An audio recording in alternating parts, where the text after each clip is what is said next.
Hey, hello, my friend, Sergio Gomez here. Welcome to the channel. Super excited that you're here because I'm going to share with you one of the top strategies, art marketing strategies that has helped me as an artist, grow my email list, find new collectors, and sell more art to existing art collectors. So it's a really good strategy that I've been using year after year. And in fact, this video is video number 1 of the Small Works Artists Challenge that I'm doing right now with hundreds of artists from around the world. You can still join me. You can still learn how to sell art to your people, to your audience, how to grow your audience. That's exactly what the challenge is all about. And here I'm going to show you in this board how I do it from start to finish. And this gives you a really great overview on how the challenge works, what we're doing inside, and what it can do for you. My name is Sergio Gomez. I'm an artist, curator, gallery owner, author, and co-founder of the Art NXT Level program.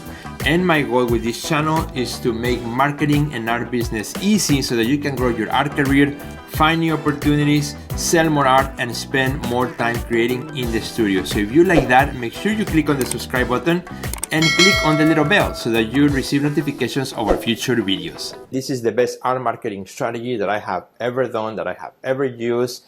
And it is really, really good. But before we do that, we need to understand where this comes from. In order for us to build a great offer for our audience, we need to understand the audience. We need to understand how people buy art.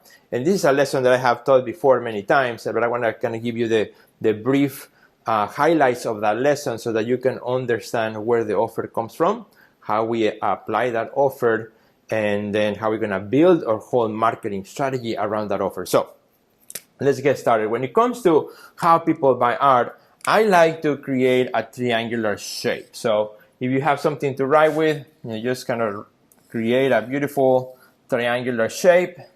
There we go.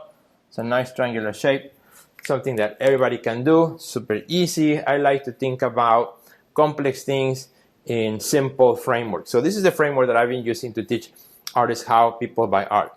And this is from my experience as an artist myself of now many, many years. Also as a gallery owner of now 20 years. We opened our gallery in 2004. And we've been working the gallery in many ways. We have also done online. Now we have a full online shop also, plus our physical gallery here in South Florida. And it's just amazing to see over the last 20 years how people buy art. So, and also from my experience as an art curator, I've curated hundreds of exhibitions, not only in Chicago, but also all throughout the United States and also internationally. So I have seen and I have worked with many other artists and many other dealers on how people buy art. And I have done also art fairs with our gallery and for me as an artist. So in other words, I've been in the art world, in the art market for a long time. And I've been always asking the question how people buy art. And I'm always amazed on how people buy art. There's a person, who just comes in and gets moved by a work of art and that person wants it. And for others, it takes time, right? So we're going to talk about this as we build, our strategy for art marketing, particularly for this challenge. So how people buy art. When you have this triangular shape, what I want you to do next is just divide it into 3 sections. So just put 2 lines right there. You guys, you're pretty much making a pyramid, right? So the top of the pyramid is like the smallest section. Then you have a middle section, and then you have a wide bottom section of the pyramid, right? That's the base. So let's start from the top. At the top of the pyramid, here, this is what I call the serious collector. So this is your serious collector. So I'm going to put here serious. That's your serious collector. This is a person, who spends quite a bit of money, right, to buy art. This is a person who loves art, who's a serious collector, who goes to openings, who subscribes to art magazines, who follows tons of artists on Instagram, who loves to do studio visits. And this is a person who the question of do I have enough art, it never kind of crosses their mind. It's a person who always wants more. If you collect anything in your life, like postcards or anything that you collect, that it's really never enough, right? You always want more. So that's the serious collector, a person who's willing to spend a big chunk of their hard-earned money, into buying more and more art because they love it. They love the experience, the rush of finding new art or new artists. They love waking up to the beautiful art in their home. They love to change it around, swap it around, and so on. I have met many serious collectors who are amazing, and I've gone to their homes to bring artwork that they have purchased, and sometimes you walk in and there's art everywhere. It's like, where is this one gonna go, right? There's art in the closets, there's art on the walls, there's art left and right. Some of them have also warehouses where they keep art, or storage spaces where they keep their art. That's the serious collector, and we all want that, right? We all want to find serious collectors of art because they have the money to spend on big pieces and wonderful pieces and so on. We as artists, we all need to find serious collectors. To get to that point, however, is difficult, right? It is hard. It's not easy. Why? Because the serious collector, as you can see, this is the smallest part of the pyramid, right? It's not really big. This is the smallest part of the pyramid. It takes time to find those people. They don't walk around with a name tag that says, "Hello, I'm a serious art collector." You don't see them like that. In fact, many of these people are very busy. Many of them do not like to, portray themselves as big art collectors. Many of them, they just have the money and the passion to collect, but they don't go around and advertise it. Now, some do. There are some serious collectors who, have in their Instagram page all the art that they collect, and they like to be more flamboyant and things like that. But the majority of them that I have known, that I have seen, are kind of more quietly maneuvering in the art world. So the serious collector is an important person that we all want to find. Now, the serious collector, how does that person finds art? Well, that person goes to, of course, the web or online. I'm going to say online, and by online, I mean everything online. That includes social media, Instagram, Facebook, whatever they may be at. They like to follow artists. They may not comment on your art. They may not make, likes, but they're there. They're watching. They're following. And you may not even know. I have had, collectors of mine who have been following me for a long time, and all of a sudden they contact me and say, "Hey, I've been following you for a long time. Now I'm ready. I want to buy that piece." And it's like, wow, I didn't even know this person was following me. I had no idea that person was a collector, right? It doesn't show in their Instagram page, and that is okay. That's fine. That's the beauty of it. They go to shows too, like exhibits. They love to also go to museums. They may serve in, also board. There may be more members of the local museum or the local society of artists. They like to support, right? They support the arts, and they do that. And in order to get to those people, that's where you need to participate in exhibitions.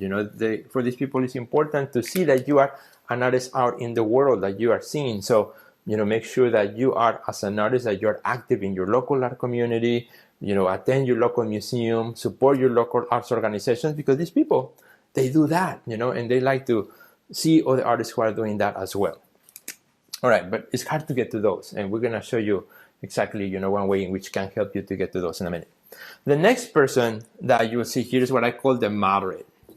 This is the moderate collector. So I'm going to write down here. This is the moderate collector. So who's the moderate collector? The moderate collector is a person who loves art, spends, money on art, but not as much as this guy, right? Not as much as this person on the top.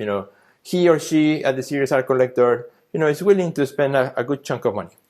This one is a person who's like, you know what?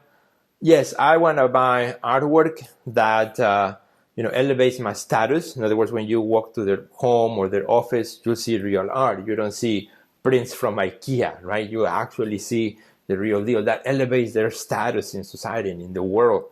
It feels like they're important. This is a person who also, loves to go to a show if they know the artist, or they're invited by a friend, or they go to and support the local art fair when it comes to town, or they may be on a travel business trip, but they like to go to check out the museum, or they check out there's an art gallery opening in town, and they may go there. They might find something they like, and they might buy it, that kind of thing. But they're not actively, like the serious collector looking. The serious collector is always looking. It's always on the search. This one, a lot of times, is when it's convenient or when it's needed. For example, this person buys a new home. So, they talk, and they say, hey, with their friends or with their spouse or with a significant other, hey, let's go and buy some art from our home. And we're not going to go to, Amazon and buy some prints. We're actually going to go to an art gallery, or maybe we're going to go and look at the local art shows or the local art studio openings. Or maybe they say, hey, I've been following these artists for a while, and now that we have the space, why don't we go and we make a purchase from these artists? That's a typical way in which the moderate collector buys. They've been following you for a while. They're not in any rush to buy, but when the need arrives, then they go and they make that purchase, right? That's the moderate collector. And I have met many of these people as well. The serious collector, for example, I met a guy who just walked in, saw this big painting, loved it, didn't even ask for the price, pulled the credit card, says, I want it. And boom, it was his. It went straight to the frame shop, right? That simple, that easy. There was an immediate connection. He wanted it. It was never about price. He was ready to pay it because he loved it. He could afford it, and he was serious about it. The moderate collector is a person who a lot of times comes to the gallery or comes to an open studio, looks at the art, thinks about it, asks a lot of questions, has to talk to sometimes the spouse, or wants to measure the wall, make sure it fits, that kinds of thing, right? That's the moderate collector. And so, as you can see in the triangular shape, there are more of these people. Right now, it's expanding. Now there are more of them in the world, which is good news, right? We want to find where a lot of people are. Because I know we all want the serious buy, the serious collector, but there are not that many, They're hard to find. So you cannot just focus on that corner because, it'll be very difficult. You need to expand. You need to work from the bottom up in order to get to that person. So that's what I'm showing you right now. Moderate collector, they are wonderful people to know, wonderful people to work with. They are also loyal. Many of them could be quite loyal, in which they come back to you because now they purchase one piece, now they want another one. I'm working in the gallery with a buyer who keeps coming back every 6 months or so, and he loves one specific artist and is buying from these artists, for the last 3 or 4 years, and the house is being filled up with this particular artist's work that we represent in our gallery. So he comes when he sees something new from the artist, and he gives me a call because, at this point we have a personal rapport. So he sends me a text, says, Sergio, have some questions for you. Can I call you? So I say, yes, call me. And we talk, and he says, hey, I saw, the artist posted this picture. Is it available? How much is it? What's the best deal you can give me since I keep buying from you, etc. Right? That's the moderate. Also collector. It's a serious one too, but he takes his time. He takes his time, and only when he sees something he likes, it's not in a rush, and only collects from this one person, and it's wonderful. So it's a wonderful guy. I should say a wonderful couple because it's both husband and wife. So we all need those. We need to get to them. And then at the bottom of the pyramid, which is super important, and for many, many years, I myself as an artist, I totally forgot about. I totally didn't even think about it. I always focus on what are these people that are buying art, and what are the serious collectors? What are they? What are they participating in tons of shows and doing the right things? And it was taking forever.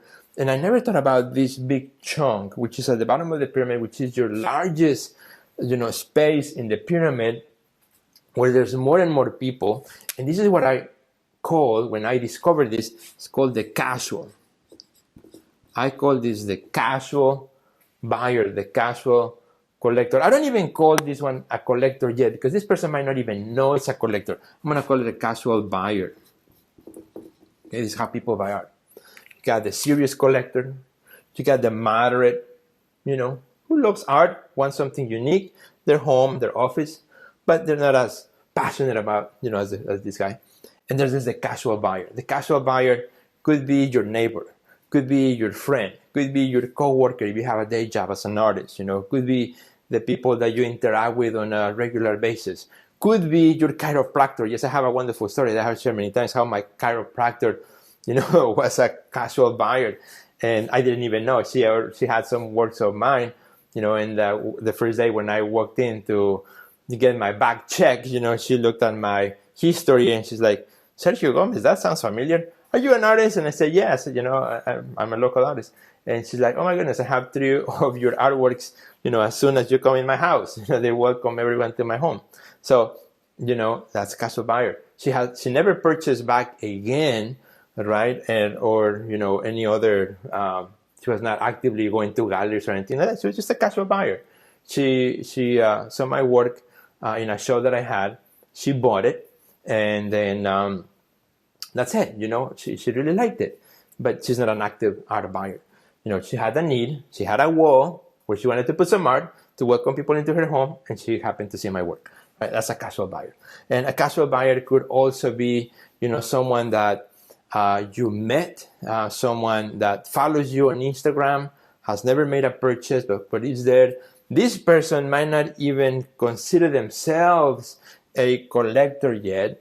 They might not even have the intention of becoming collectors, but they're there. They love art. They go to shows. They love art. They have a taste for art, and that's a good thing, right? We all need supporters. When you have an art show or an open studio, and a lot of people sometimes come and they don't buy anything, but they come, but they support you. Those are important people, right? A lot of times artists are like, oh, I'm so disappointed. I had a lot of people in my show, but I didn't get enough sales. Well, those are your supporters, and you need those. You need to now learn how to bring those people into your ecosystem so your casual buyers, become first-time buyers, and then eventually become moderate collectors of yours, and eventually become lifetime supporters, which I would call a serious collector of yours, right?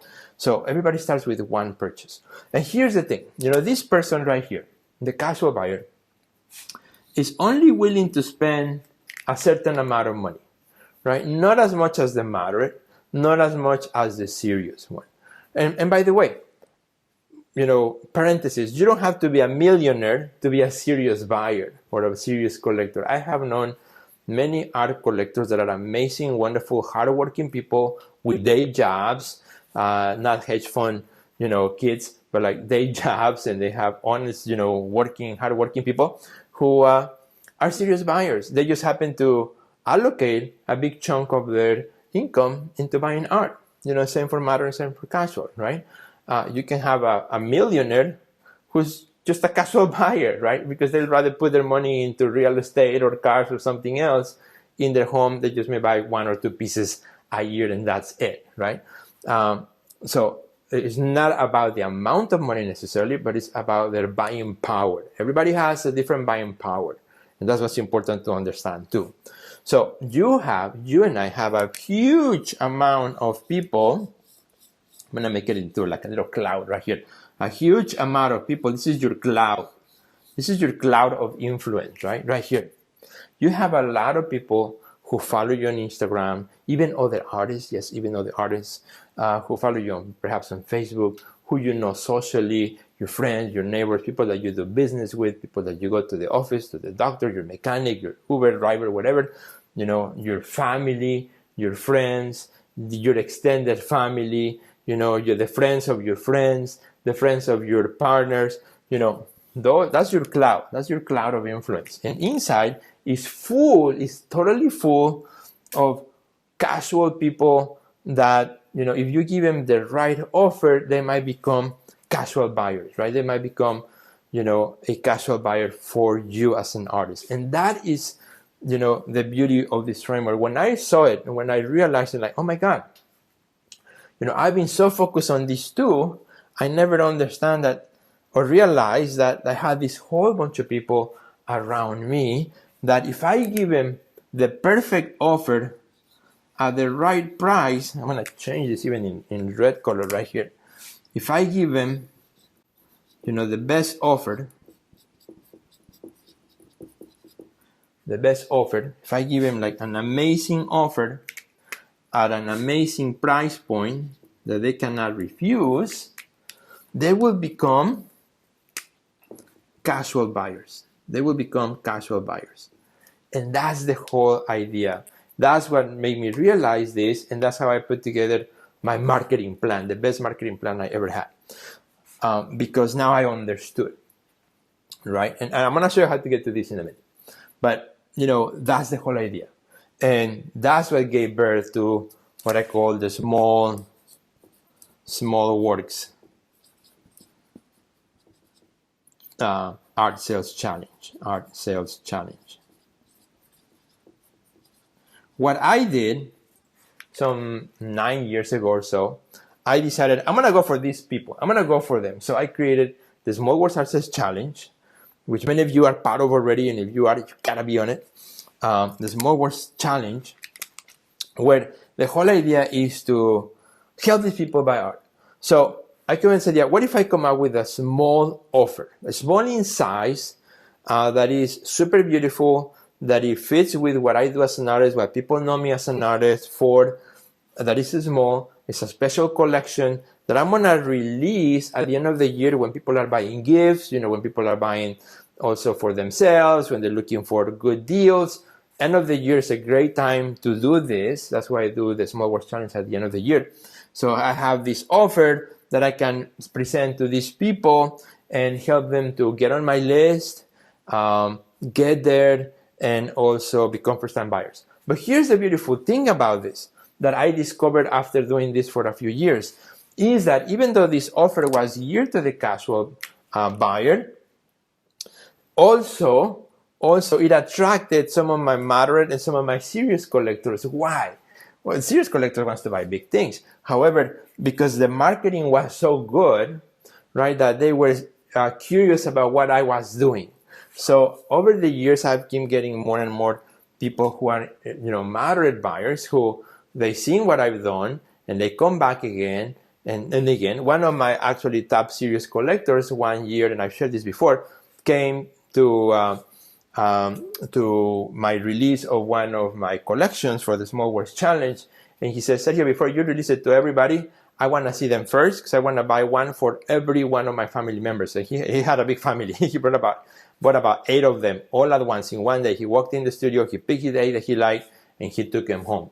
That was amazing. So I started that year my release, with just a few left, which was a great problem to have, right? Because this person came in person. So even though it was made for these people, it attracted the attention of the moderate collector. And here's the beautiful thing.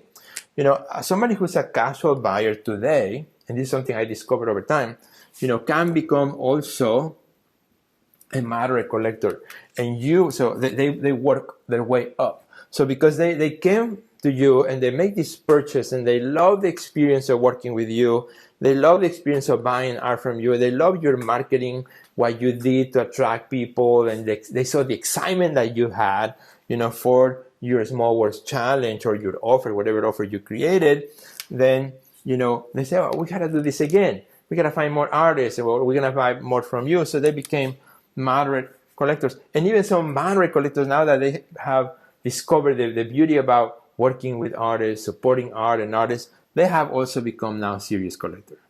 A serious collector doesn't one day start and says, today I'm going to be a serious collector, and from this point forward. It's a transition. They start with one piece.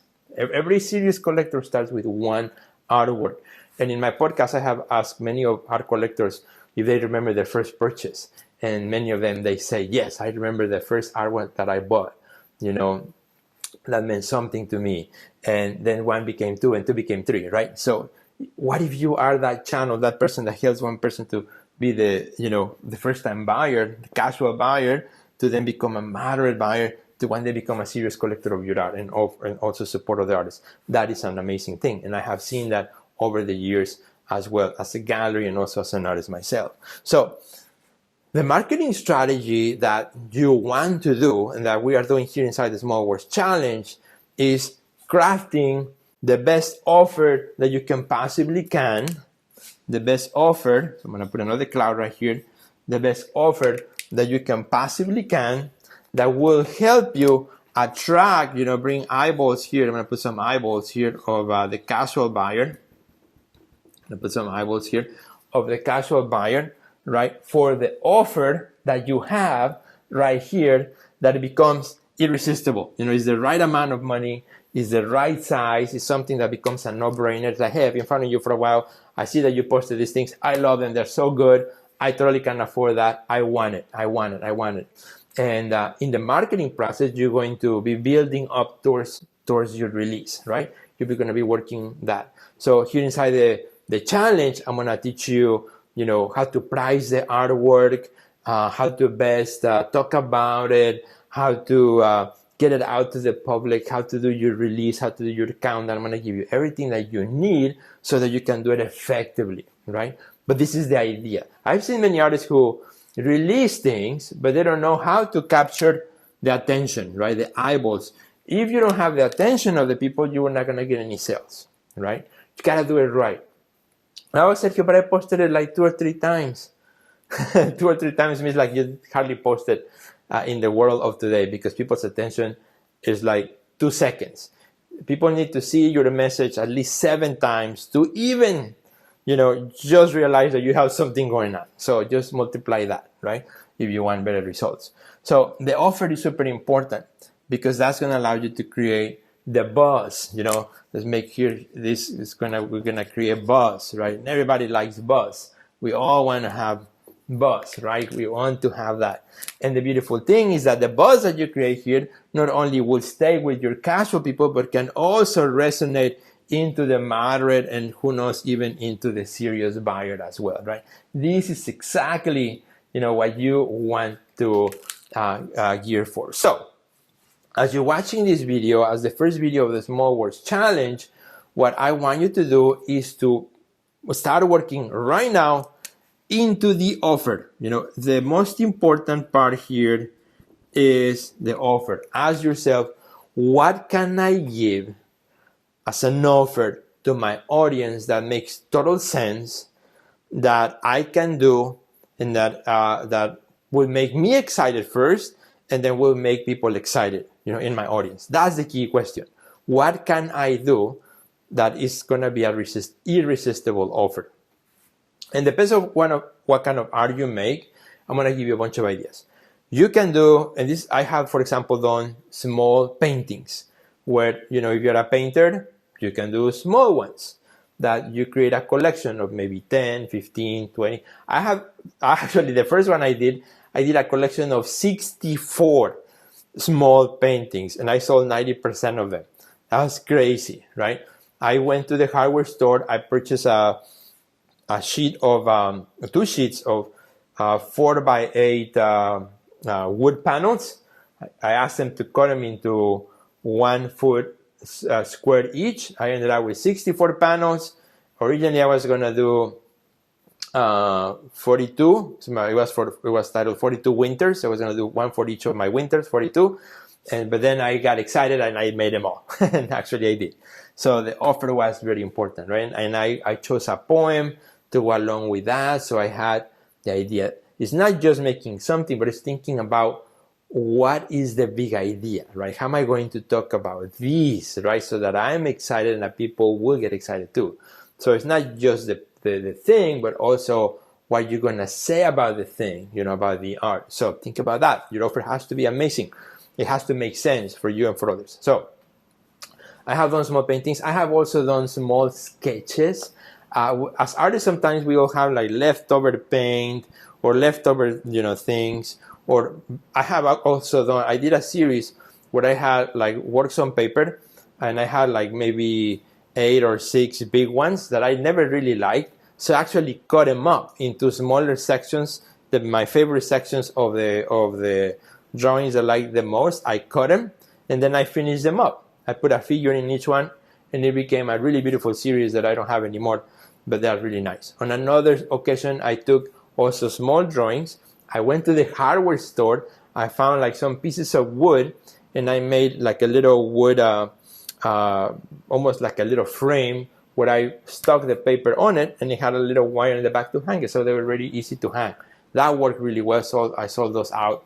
And I've been, always looking for, at the end of the year, what's the best offer that I can do. Now, you can also do this at other times of the year. I have done, it depends when you're watching this video, I have also done exactly the same thing in the spring and in the summer and in the fall, and each and every time it works really, really well.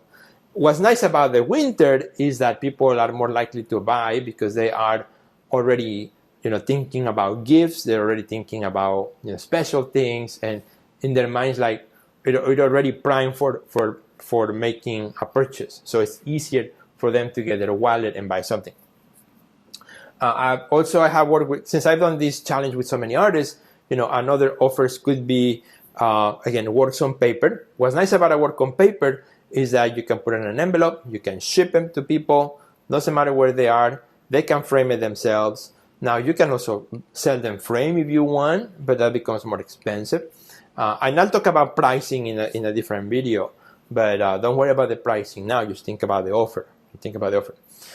Also, I have artists who are photographers who have done like special editions. I have also done myself print editions. So, where I took like maybe 3 or 4 of my paintings and I created reproductions and I released 2 or 3 different sizes of each one. And that was my offer. It was really good. It was really great. I selected some of my best pieces that people know me for, and I released them as prints. I had never released those out before, so it was a new offer. The idea is that it's a new offer. Now, can you do a good offer with existing artwork? Like I said, I don't have time right now to come up with something new. Can I use an existing offer? Absolutely. Absolutely. Don't let that stop you, And actually, in fact, I saw some of our artists here in the Art NXT Level asking about that. What Sergio, I want to do an offer with existing art. Totally. You can do that. Here's the trick. As you select which artwork from your existing inventory that you're going to make as the offer, think about this question. What brings these works together? Of course, you are the artist, but what else? Is there something? Is there some idea? Is there something that brings them together as a collection so that I can talk about them like that? You don't want to say, hey, I have a bunch of work that is left over. Nobody gets excited for leftovers, right? Nobody wants the leftovers. Everybody wants, something that's exciting, right? Something that's, even if it's not new, but it is repackaged in some way. And that's what you're doing. If you're doing the offer with existing art, you can repackage it in the way you talk about it, in the way you instead of saying, existing art, call it self-curated collection. It's a self-curated collection, meaning that you, as the artist, you curated, you hand-selected, hand-picked that one, and that one to go together into this offer that I'm going to send out to my audience. And I'm going to show you throughout the challenge how to release the audience so you also create some special offers for your audience, how to create scarcity so that people are more likely to jump into your offer, and so on, right? It's a process. We're going to learn on that.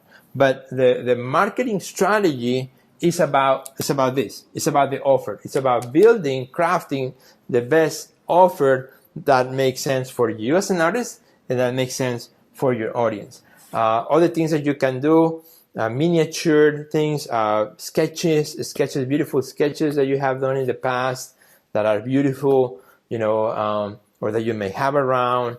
Look around your studio. The reality is that you may have things that are already there. I have actually one artist who in our community who said, hey, I wasn't thinking first of doing the challenge, but somebody came in my studio and saw some small things that I had, and they said, oh, these are wonderful and amazing. It's like, well, that could be it, right? So, it's been validated by somebody who didn't even know about the challenge. They love those small pieces that maybe you were discarding, you were not even think of them, and they're just sitting in your studio. That could be this offer that, for you can make total sense to release to the public, and the whole idea is to also, as part of the marketing process, is once you have thought of your offer, once you know how to talk about your offer, how to create a narrative about the offer, then we create all our marketing plan, like when are we going to post what, and then also select a release date. Very important is that the offer must have a date, a release date, and must have scarcity. 2 things, super important, 1 and 2, and scarcity. Oops. Scarcity. You gotta have both. You gotta have a release date and you have scarcity. Like, when does this becomes available so that people get excited, the anticipation, and then what's the scarcity, which could be a price scarcity, like, you get first 10% or 15 or 20% discount the first 5 days or the first week, and then prices go up on the second one, right? Or the scarcity, right? You release them on Black Friday here in the United States, because that's when everybody's looking for deals, but then ends after Cyber Monday, right? Or it's a time scarcity where it's only available, for 2 weeks, and then that's it, and I'll remove it. That will not be available for sale anymore. And when I have them again, they'll be more expensive, have some sort of scarcity. Or you have to come to my art studio in order to get one of them, right? That's another way of scarcity. You gotta have some sort of scarcity, otherwise, if there's no scarcity, people will pull things off. Would say, "Oh, I'll do it later. Oh, I'll just wait for next time. It's okay." You gotta create FOMO, right? FOMO, fear of missing out. FOMO is super important in your offer. Fear of missing out. And with this, my friend, I'm gonna finish this video encouraging you to really think about the offer. Think about the offer in two ways. Your offer needs to be about the physical object, the art. What's it going to be? What are you going to make? Right, the physical thing. And actually, this is a little drawing side note that I gave to my wife when we were just friends. Right, when we started to become really good friends before we were even dating, I gave her this. It's got a little beautiful kind of like writing that I wrote here, and then it has a little thing where I can send my desk, and I can put it right here in our desk, I should say. So it sits right here. So something like this could be a wonderful offer, where you can sell a little work on paper on a little frame, and this one doesn't even have glass, so it could be like a little painting on a little frame, so it doesn't break when you ship it. It's lightweight, and it comes with a little stand, so people can either hang it, or if it's so tiny and small, they can put it in their desk. Again, look around. I just looked to the side and I saw it sitting on my desk, and like, wow, this actually could be a wonderful offer, right? So think about what offer makes sense for you. Don't make it overcomplicated, because if it's too complicated, then what's end up happening is that must be the most amazing offer, but it doesn't make sense as the price point, because it has become so complex, and it's going to take you so much time and so expensive to make that you're going to have to price it, for the moderate or serious buyer.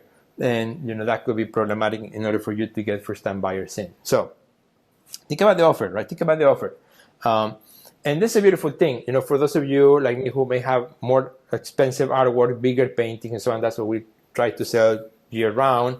This is a one-time offer that you give to your audience, to these people and even them, once a year or twice a year, and it becomes more special because you are known for the bigger artwork, but this is like a one-of-a-kind thing that you make that, makes you look good. That you can make that offer as a thank you. This is my way to thank my followers. I'm gonna give you this amazing offer, at a great price point as a thank you, right? You never want to say that you are doing something, just for the money, or just for,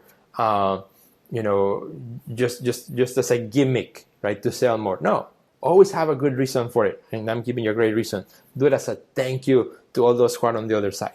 So that's what you're going to be thinking about your offer in two ways: the thing that you make, the art, and then the story, the narrative, the idea that's behind it. Think about it in both ways. And if for any reason you're watching this video and you are not part of the Small Words Art Series Challenge, I challenge you to join us. Go to the artnxtlevel.com so that you can watch that, so that you can join us, so that you can be part of it, so you can, put this thing to work year after year after year, and the future self will actually thank you for it. I thank myself that 8 years ago, I thought about this and I said, I'm going to do it. And then I said, I'm going to do it again. And then I said, I'm going to do it again and again and again and again and again and again. And I now thank myself that I started it, right? So you want your future self to thank you for it too. But wait, before you leave this video, if you are an artist who wants to grow your art career and wants to achieve greater success, make sure you check out the Art NXT Level program. You will find a link under this video. Don't forget to subscribe and check out the next video that we have recommended just for you.